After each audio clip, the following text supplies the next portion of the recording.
The chapter introduction begins by describing the number of languages that exist in the world today. The author says that there are about 7,000 languages that are currently living or being spoken by people in the world, but that's only a small drop in the bucket compared to how many languages have existed.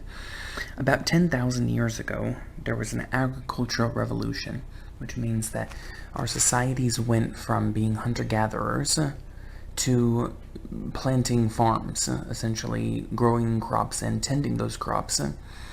And when that happened, a couple different things occurred. One thing that occurred was the variety of nutritional supplements in our diet drastically diminished. We weren't seeking lots of different kinds of sources that grew naturally. We were growing a limited number of crops.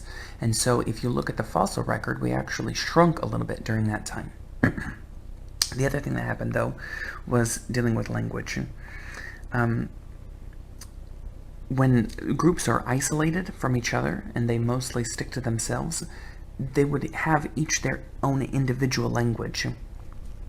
A group of up to just only like 100 people might have developed a very unique language, and without interacting among other tribes or other groups, that language would be very independent, very different from many of the other languages spoken or by the people in the surrounding area.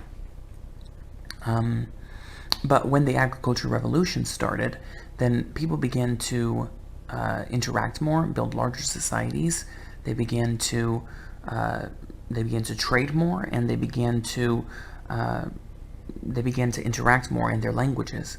And so some languages that were the dominant languages of the societies that were agricultural those languages began to subsume the other languages of people around them, and the people around them would have to learn the language of the agricultural societies, because if they didn't, then they would be not in the loop, and they wouldn't be able to prosper in this new developing world.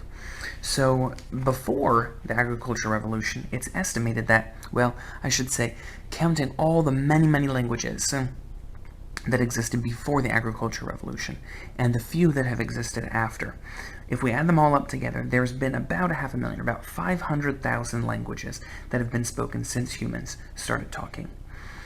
The odd thing about language, though, is we've been asking this question throughout the entire text: is language, are the nativists correct or the anti-nativists correct?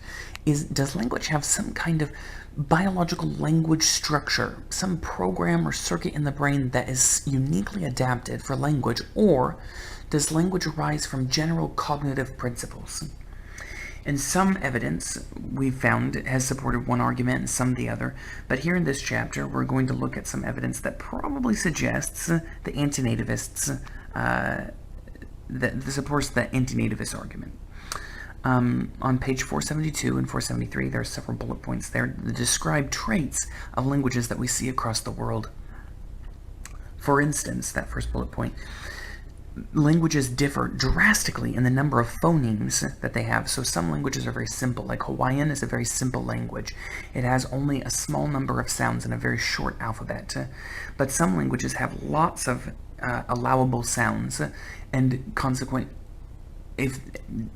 not all languages are alphabetical languages, but they would require a lot of letters to represent those lots of sounds.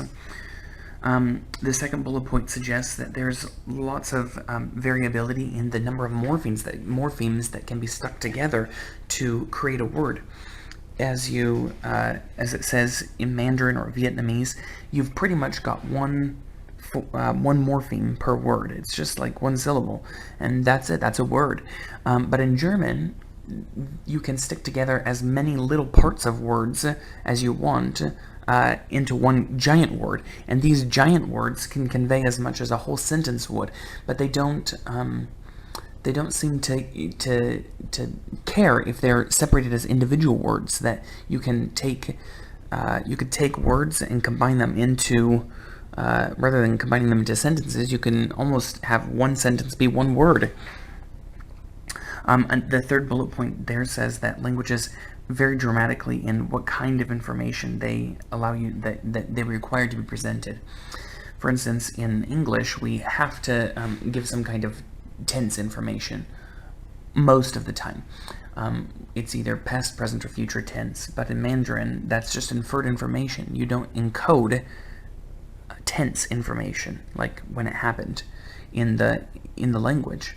In the sentences, you don't embed it in the words. But some other languages, like Turkish, require that there be strange grammatical markers that are very foreign to us that describe whether the event was witnessed firsthand or whether you heard that information secondhand. Now, obviously, that's something that we don't pay a lot of attention to in English and never is encoded in our sentences. If it's communicated, we have to use those words firsthand or secondhand. And how often do those occur? We almost never pay attention to that. But in a Turkish sentence, every single time you state a fact, you have to specify with grammatical markers whether that fact was learned firsthand or secondhand. Some languages similarly encode gender as a marker for certain nouns, and some nouns are considered more female or more male, and they're tagged with gender markers. The fourth bullet point there says that languages make use of different categories of words as their as their syntactic building blocks.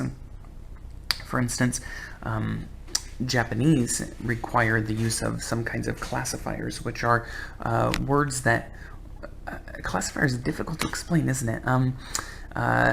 American Sign Language is the language that I'm most familiar with outside of English, and they also use classifiers. Classifiers in either language seem to be a kind of word that stands to represent something,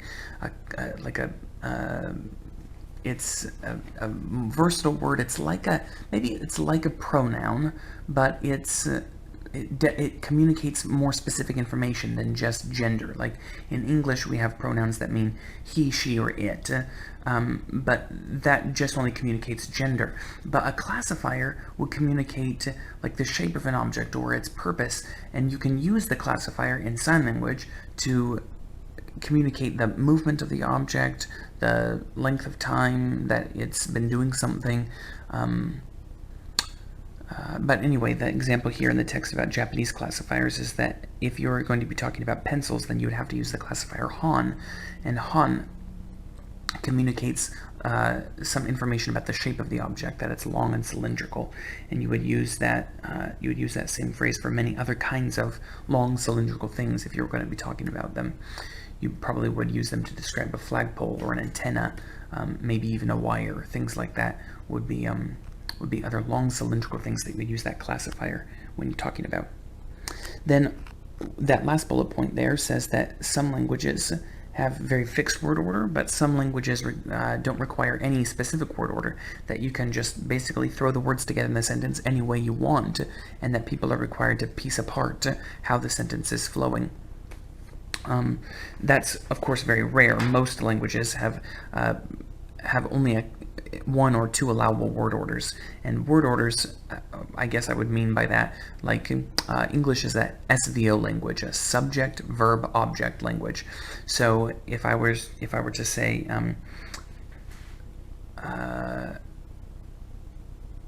I walked my dog, then I would say I is the subject, walked is the verb, my dog is the noun phrase, that's the object. So that would be subject, verb, object, and that's the typical order that we would convey something in. If we switch the order around and we said my dog walked me, then necessarily we've communicated that the dog is the subject because of its placement in the sentence, even if that's not what we mean. If we mean to say that I walked my dog, we can't say it in that word order, because if I say my dog walked me, then all of a sudden I've put my dog as the subject and I am the object being walked. So that's what I mean by word order, and many languages don't require some specific word order. The point here is that because there are such drastically different characteristics across languages, it suggests that there couldn't possibly be some kind of language-based structure in the brain. If there were, there would be more common characteristics across languages. Languages on the whole would be more restricted in the types and the types of things that are communicated, the kinds of words that are allowed, the number of phonemes that are allowed across words, the word order of sentences, things like that would be much more static across languages. But rather what we see is that there's just an enormous amount of variability, and this variability probably, well, I guess one of the questions in the chapter is, to what extent is this variability due to inborn biological traits versus to historical characteristics?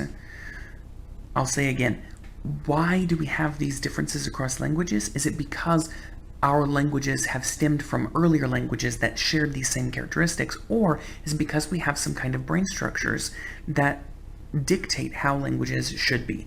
And so we'll address that as we go throughout the chapter.